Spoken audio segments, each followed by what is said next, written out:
Hello everyone, this is Jan and today we are in beautiful Bosnia-Herzegovina. It's nice weather. We are in Mostar, by the way.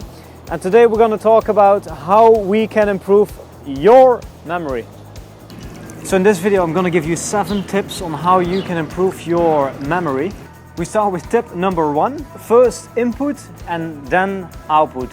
I see many people making this mistake. They try to learn vocabulary and what they do, they read a vocab list maybe once and then they start testing themselves and then they're very frustrated that they can't remember the equivalent in their target language.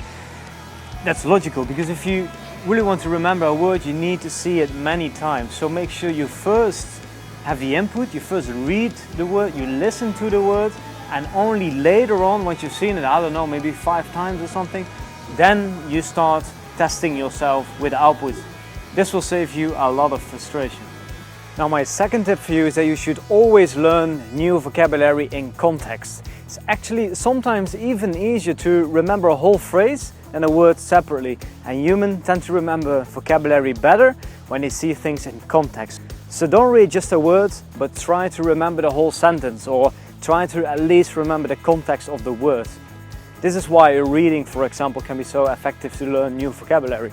Now another trick that you can use is that you use different materials. So instead of just using one book, you use different books or different materials, so that you see a word first in one book, then in the other book, then you hear the word, I don't know, in a movie, from audio files that you get with your learning materials, so that you get as many associations with the word as possible. Very useful trick. This one has helped me a lot, so try it out.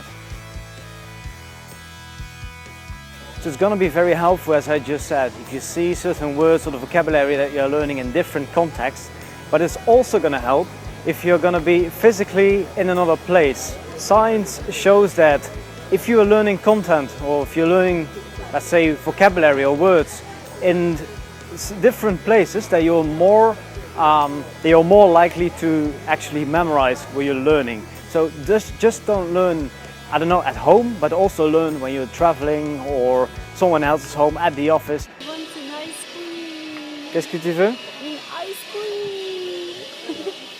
Oh, as you can see, we have arrived in the center of Mostar. Behind me you can see the bridge.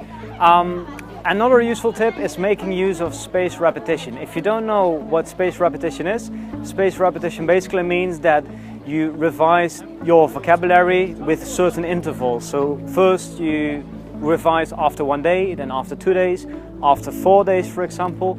And there are many tools, many apps, for example, that help you with this. Anki, I think, is the most famous one. And you will see that once you revise your vocabulary in a certain algorithm, with certain intervals, time intervals, that you are less likely to forget the vocabulary that you are learning.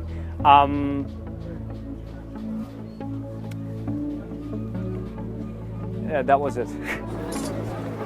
I see your clue. So one of the most effective techniques for me personally in acquiring new vocabulary is connecting the new word to a word that you already know. So in learning it's all about connections, and if you can connect the word that you're learning to a word that you already know in another language or in any language, then that can help you to learn a language. Let's say the word for bridge, we're standing by a bridge, we'll show it later, but in Russian, for example, is must, if I'm not mistaken. In Dutch, we also have the word must. So I connected to a word that I already know, and you know, you can always, these mnemonics, as they are called, are very personal, and you need to be a little bit creative, but it really helps me learning new vocabulary, and I'm sure it can help you too. People tend to memorize certain events better once emotion is involved.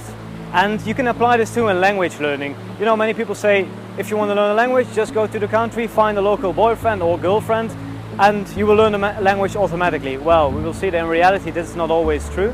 But if you really always speak your target language, it's obviously going to help you, because during times when there is emotion involved, during arguments you have, the romantic moments, the happy moments, you hear this language and you have to speak this language during those moments, and that helps you it makes the words stick in your mind. This doesn't mean that you have to leave your boyfriend or girlfriend if he doesn't speak your target language, but instead just make language learning something personal. Once you learn certain vocabulary, try to use these words in a conversation with the people, and this really helps.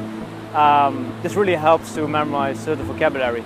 That was my last tip for today. I hope you also enjoyed this short tour here around Mostar with a beautiful little bridge behind us. I wish you a good day, and subscribe to this channel if you want more videos like this. Thank you very much. See you soon.